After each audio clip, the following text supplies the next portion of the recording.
औज़ुबिल्लाहिमिनश्शैतानिर्रजीम बिस्मिल्लाहिर्रहमानिर्रहीम। आज हमारे पास CS 504 सॉफ्टवेयर इंजीनियरिंग का लेक्चर नंबर 16 है, जिसमें हमने डेरिवेशन ऑफ ऑब्जेक्ट मॉडल के बारे पढ़ने, जिसको हम द क्वाड मेथडोलॉजी भी कहते हैं। अब ऑब्जेक्ट मॉडल में सिस्टम जो है वो कैप्चर होता है स्टैटिक स्ट्रक्चर में, ठीक है। ऑब्जेक्ट मॉडल में जो सिस्टम है वो कैप्चर होता है स्टैटिक स्ट्रक्चर में, और स्टैटिक स्ट्रक्चर जो है वो शो करता है ऑब्जेक्ट्स को जो सिस्टम में होते हैं, उनके जिस सिस्टम में जो ऑब्जेक्ट्स होते हैं वो उनको शो करता है, उनके रिलेशनशिप्स को शो करता है, एट्रीब्यूट्स को शो करता है, सर्विसेज को शो करता है। अब the derivation of the object model है, पीटर क्वाड ने उसको 5 एक्टिविटीज़ में डिवाइड किया है, जिसमें से पहली एक्टिविटी है select objects who I am, वो सिलेक्ट करो जो मैं हूँ। अब इसको आगे से मज़ीद 6 स्टेप्स में कैटेगराइज किया गया, उसको मैंने यहाँ नोट पैड में लिखे, हम उसको देखते हैं यहाँ पे कि select object who I am. ये हमारे पास सबसे पहला सबसे पहले क्या है, सबसे पहली एक्टिविटी है क्वाड ने जो लिखी थी select object who I am. उसको आगे से 6 फर्दर कैटेगरीज में डिवाइड किया गया है। सिलेक्ट एक्टर्स, एक्टर्स को सिलेक्ट करो। एक्टर्स कौन है? Actors are people and organisations that take part in the system under consideration, जो कि सिस्टम में काम करते हैं, जो सिस्टम में अपना किरदार अदा करते हैं, वो एक्टर्स हैं, जिस पर्सन है या ऑर्गेनाइजेशन है, कोई भी है, ठीक है। उसके बाद सिलेक्ट पार्टिसिपेंट, सिलेक्ट करना पार्टिसिपेंट्स को। अब पार्टिसिपेंट क्या है, वो एक रोल अदा करते हैं, अपना किरदार अदा करते हैं। डैट ईच एक्टर प्ले, जो हर एक्टर है ना सिस्टम में कोई ना कोई किरदार अदा करे, वो पार्टिसिपेंट्स हैं। अब एक्टर क्या है, फॉर एग्जांपल पर्सन है। अब पार्टिसिपेंट क्या है, जैसे लड़का है अली, तो वो पार्टिसिपेंट है, वो अपना क्या किरदार अदा कर रहा है एज अ एक्टर, ठीक है। That each actor plays in the system under consideration, it may be noted that the same person may be different roles at different times in the system. Select places, place को select करना। Places are where things come to rest, और places that contain other objects. Places वो जगह, मतलब places वो हैं जहाँ से जो चीज़ है वो उठती है, ठीक है। Places are where things come to rest. comes मतलब चीज़ें हमारे पास आती हैं, जिनको हम चीज़ों को इस्तेमाल में लेकर आते हैं सिस्टम में। For example airport, assembly line, bank, city, clinic, country report, garage, hospital, plant, region, sales outlet, service centre, shelf station. ये तमाम एग्जांपल्स हैं हमारे पास किसकी, सिलेक्ट प्लेसेस की। और मज़ीद एग्जांपल्स आप वो खुद ही पढ़ लीजिएगा नोट्स से। उसके बाद हमारे पास उसके बाद आता है सिलेक्ट ट्रांजेक्शन, ट्रांजेक्शन को सिलेक्ट करना। अब ट्रांजेक्शन हमारे पास वो इवेंट्स हैं जिनको हमें टाइम टू टाइम याद रखना है, ठीक है। This transaction usual come from window, मतलब विंडो से आते हैं, जैसे ग्राफिकल यूजर इंटरफेस से आते हैं। ट्रांजेक्शन क्या है, events and date must be remember through time. This transaction usually come from window GUI। अब एग्जांपल्स ऑफ ट्रांजेक्शन क्या है, एग्रीमेंट है, कोई मुआहिदा है, असाइनमेंट है, ऑथराइजेशन है, किसी चीज़ की हेल्प उठाना है, कॉन्ट्रैक्ट है, डिलीवरी है, किस चीज़ को पहुंचाना है, डिपॉजिट करवाना है, इंसिडेंट है, कोई वाक़या है, इंक्वायरी है, ऑर्डर है, पेमेंट है, ठीक है। ये नंबर ऑफ एग्जांपल्स हैं ट्रांजेक्शन में आती हैं। Note that nearly all transaction consist number of transaction line items, ठीक है। उसके बाद हमारे पास रहता है select containers object। अब containers क्या हैं, कंटेनर वो हैं जो अपने अंदर चीज़ों को होल्ड करते हैं। Container is any object that hold other object, container वो ऑब्जेक्ट है जो अपने अंदर और भी बाकी ऑब्जेक्ट्स को रखता है। अब डिफरेंस यहाँ पर बताया गया कि the difference is that a place is a place that in the literal place is a place, place जगह जगह है हमारी, जगह जगह, जबकि जो कंटेनर है वो क्या है, container is any object that can hold other object. For example bin, जैसे कि बास्केट, कुछ भी ले लो, बॉक्स, कैबिनेट, कैबिनेट में भी कुछ ना कुछ होता है, लॉकर में भी कुछ ना कुछ होता है, तो ये क्या है, कंटेनर है। Therefore a place is also a container, जगह एक कंटेनर हो सकती है, लेकिन हर कंटेनर जो है वो प्लेस नहीं होता। जगह कंटेनर हो सकती है, लेकिन जरूरी नहीं कि हर कंटेनर जगह हो, ठीक है। फिर उसके बाद हमारे पास आता है सिलेक्ट टेंजिबल थिंग्स, उन थिंग्स को सिलेक्ट करना जिनको हम टच कर सकते हैं, जो हमारे लिए जो वाज़ हैं, जिनको हम छू सकते हैं, जो ठोस हों या वो हमारी आंखों के सामने हो, ठीक है। Select tangible things around us use in problem domain, जो हमारी प्रॉब्लम में हो, ठीक है, जो हमने सिस्टम जिसके अबाउट हमने बनाना हो, कोशिश करना है कि हमने उनके अबाउट क्लासेस बनाए जो टेंजिबल थिंग्स हो। उसके बाद हमारे पास ना यहाँ पे आ जाता है कुछ हमारे पास while selecting object, the following consideration should be kept in mind for a simpler and better object model. कि हर project, every project that you put in your object model should be some responsibility, उसके कोई ना कोई किरदार अदा कर रहा हो। ये ना हो कि वो ऐसे ही हमने रख दिया, कुछ ना कुछ वो रोल एक्ट कर रहा हो, जिसके एट्रीब्यूट्स हों, जिसके सर्विसेज हों, जिसके ऑब्जेक्ट्स हों, ठीक है। अगर वो आपके कोई भी वो ऑब्जेक्ट जो नहीं आपकी सिस्टम में बिला वजह पड़ा हुआ, उसको आप निकाल दें, ठीक है, क्योंकि वो फजूल है। अवॉइड हैविंग कंट्रोलर ऑब्जेक्ट्स, हमने कंट्रोलर ऑब्जेक्ट्स नहीं रखने, क्योंकि कंट्रोलर जो है किसने उसकी कोई ना कोई फंक्शनैलिटी होती है और हमने फंक्शनैलिटी को भी नहीं शो करना।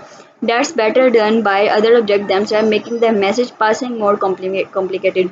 अब फंक्शनैलिटी फॉर एग्जांपल आपके पास एक रिमोट कंट्रोल कार है, आप उसके अबाउट एक सिस्टम बना रहे हैं, तो आप उसमें के कंट्रोलर की एग्जामिनेशन, कंट्रोलर जो रिमोट कंट्रोल होता है, आप उसमें फंक्शंस बताएंगे कि उसको लेफ्ट करो, इस तरह क्लिक करो तो ड्रैग करो, ये हमारे पास लेफ्ट में जाते हैं, तो हम उसके लिए हमें क्या देना पड़ेगा, स्टेटमेंट्स भी देनी पड़ेंगी, जो कि बहुत ही डिफिकल्ट है and resulting higher complain. Use delegation set, delegation मतलब कि डायरेक्ट आप बता दो, वक्त भेज दो, डेलीगेशन का मतलब क्या होता है, वक्त भेजना। Note that difference between controlling and delegation क्या होता है। अब कंट्रोलर क्या है, controller wants to do everything by himself, controller जो है वो हर चीज़ खुद करना चाहता है, वो किसी पर यकीन नहीं करता, लेकिन जो एक गुड मैनेजर होता है वो अपना काम जो है वो दूसरों से करवाता है। While a good manager delegate responsibility, अपनी रिस्पॉन्सिबिलिटी वो ट्रांसफर कर देता है कि तुम ये करो, and tax credit. In a large system, several objects are likely to have similar or even identical responsibilities. कुछ सिस्टम्स में जो ऑब्जेक्ट्स होते हैं उनकी एक जैसी खसूसियात भी होती हैं।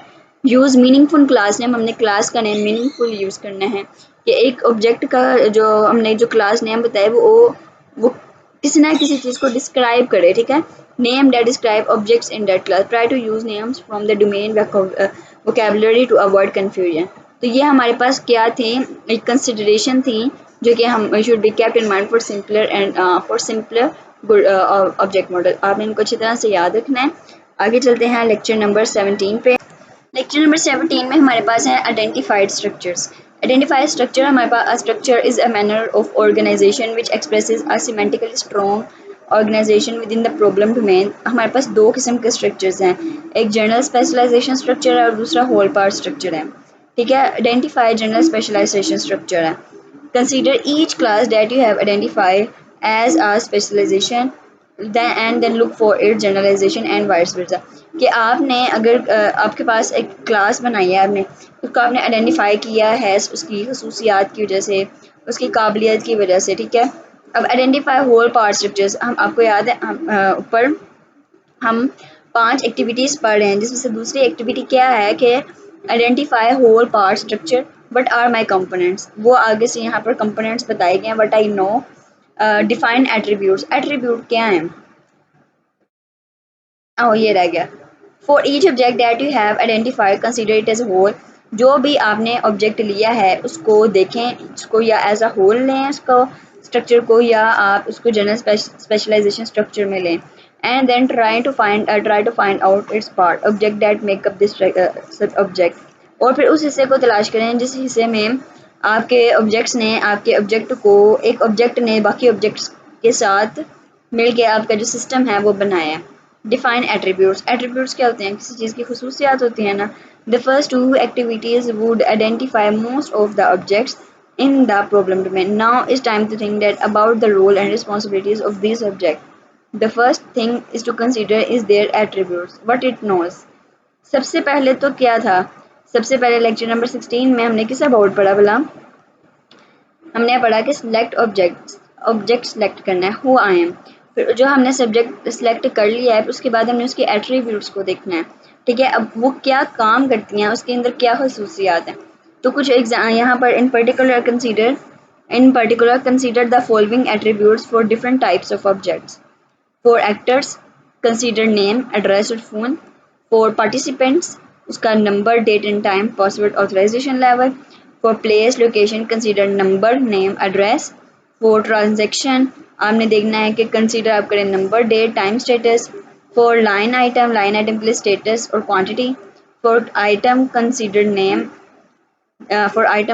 Name, description, dimension, size and UPC wait. Like object selection, there are number of issues that every designer must be aware while defining the attributes of an object.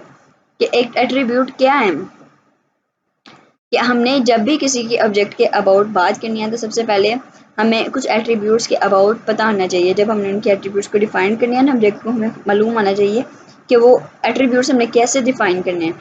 N attribute that varies over time, example price of an item should be replaced by an additional class with an effective date and value. An attribute that may have a number of values should be replaced by a new class and an object connection. ये just आपने read करने हैं, इसमें से ज़्यादा पूछा नहीं जाता, लेकिन फिर भी आप इसको अच्छी तरह से पढ़ लें। मैं ये भी नहीं कह सकती कि आप छोड़ दें। एंड एट्रीब्यूट्स, हमने एट्रीब्यूट के टाइम वगैरह देखना है कि वो कितने देर तक चल सकते हैं, ठीक है। हमने एट्रीब्यूट के नंबर ऑफ वैल्यूज़ देखने हैं जो कि हमारी नई क्लास में भी हैं और जिनके साथ उन्होंने आगे कनेक्ट होना है। हमने रिप्लेस करना है स्टेटस येस और नो कि वो फ्लेक्सिबल किस चीज़ के लिए हैं, किस चीज़ के लिए नहीं है। If there are classes with common attributes and general specialisation makes good sense, then add a generalization class and factor out the commonality. Show collaboration, association and aggregation. Who I know. अब ये तीसरा हमारे पास है। पहला हमारे पास क्या था, select object who I am। फिर उसके बाद हमारे पास क्या था, what attributes what I know, define attributes what I know, या define whole part structures है, sorry define whole part structures what are my components, ठीक है। ये हमारे दो हो गए और नीचे है तीसरा show collaboration, who I know. The second step is establishing each object responsibility is to identify and show how this object collaborates with other objects who it knows. अब यहाँ पर क्या है कि कोलैबोरेशन हमने बतानी है कि एक ऑब्जेक्ट जो है वो दूसरे ऑब्जेक्ट्स के साथ किस तरह से कोलैबोरेट कर रहा है, उसकी क्या खसूसियात किसके लिए यहाँ पर कहाँ पर यूज़ हो रही हैं, ठीक है। वो क्या जानता है, who it knows. This collaboration can be identified with the help of the following steps. अगर एक एक्टर है तो इंक्लूड करना for an actor, include an object connect to its participants, ठीक है, एसोसिएशन है। for a participant include an object connection to its actor and its transaction. For a location include object connection to object that it can be hold to its part object. तो ये आपने सारे read कर लेने हैं, मैं read करके बता देती हूँ। लोकेशन के लिए आपने ऑब्जेक्ट के कनेक्शन को आपस में ज्वाइन करना है, ठीक है, चाहे वो एसोसिएशन हो चाहे वो एग्रीगेशन हो। And to the transaction that are taking place at the location. For transaction include object connection to it participants, its line items and its immediate subsequent transaction.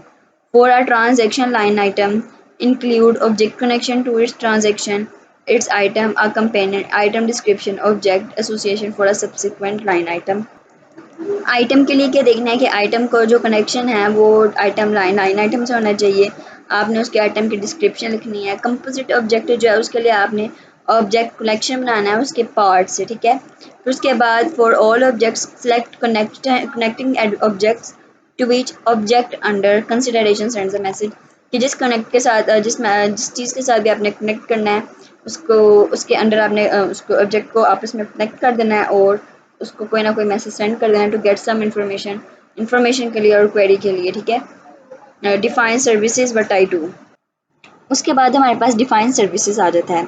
What I do, सबसे पहले हमने पढ़ा था define, उससे पहले हमने पढ़ा था define attributes what can, define attributes what can do, क्या था, what I know. Define attributes what I know, show collaborations who I know, और फिर उसके बाद है वो define services what I do, मैं क्या कर सकता हूँ।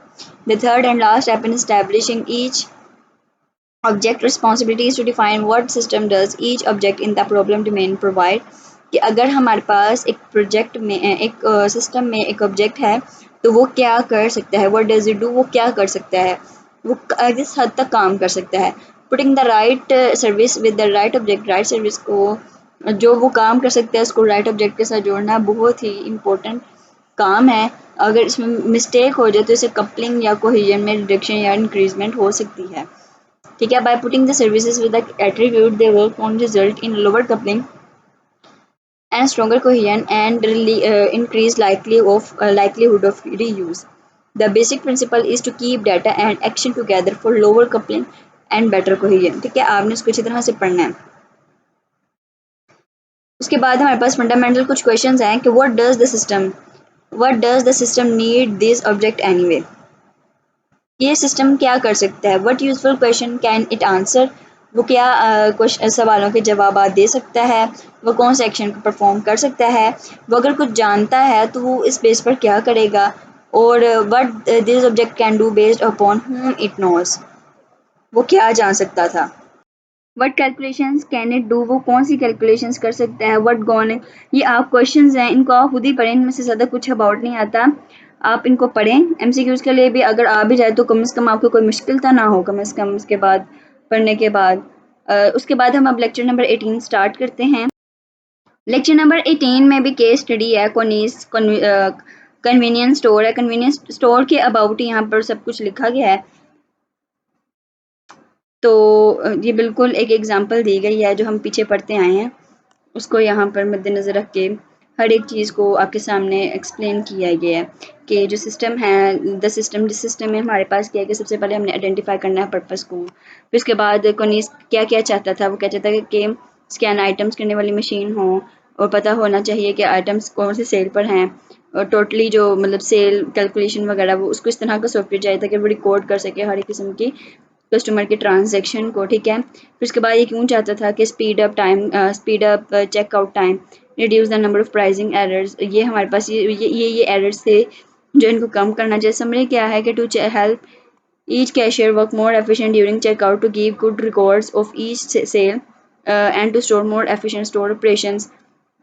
फिर उसके बाद identify system features. System features हमारे पास क्या हैं कि लोग important information, conduct business, interact with other system, identify features for logging important information, to maintain price based upon UPC, tax की कैटेगरीज को लिखना, कैशियर को ऑथराइज करना, उसके बाद रिजल्ट्स वगैरह लिखना। ये तमाम जो है स्टोर का उसने जब बनवाया था ना कह रही हूँ, स्टोर के लिए जब उसने अपना सिस्टम देना है बनाने के लिए, तो वो चाहता है कि मेरा जो सॉफ्टवेयर है वो इस तरह से हो। और एक्टर्स को सिलेक्ट करना है, जब अब वो सिलेक्टिंग ऑब्जेक्ट्स की तरफ आया तो सिलेक्ट एक्टर्स, फिर उसने पार्टिसिपेंट्स को ऐड किया, फिर उसने यहाँ पर डिटेल्स दी, फिर उसने प्लेसेस सेलेक्ट किए, जैसे कि हम पीछे पढ़ के आए, select places, select transaction sale क्या है, रिटर्न पेमेंट सेशन शेल्फ में the system does not keep track of the select containers classes. फिर उसके बाद ये तमाम चीज़ें ये जस्ट आप पढ़ें, इसमें से कुछ भी समझने वाला नहीं है। तो यहाँ पर ये हमारा मिड टर्म जो है वो हमारा कंप्लीट हो गया है। अब इंशाल्लाह फाइनल टर्म के लेक्चर्स भी हम रिकॉर्ड करेंगे और अपना पूरी बुक जो है उसको कंप्लीट करेंगे। अगर आपको लेक्चर की समझ आती है तो काइंडली लाइक कर दिया करें और सब्सक्राइब भी कर दिया करें चैनल को। मिलते हैं अगले लेक्चर में इंशाल्लाह। अल्लाह हाफिज़।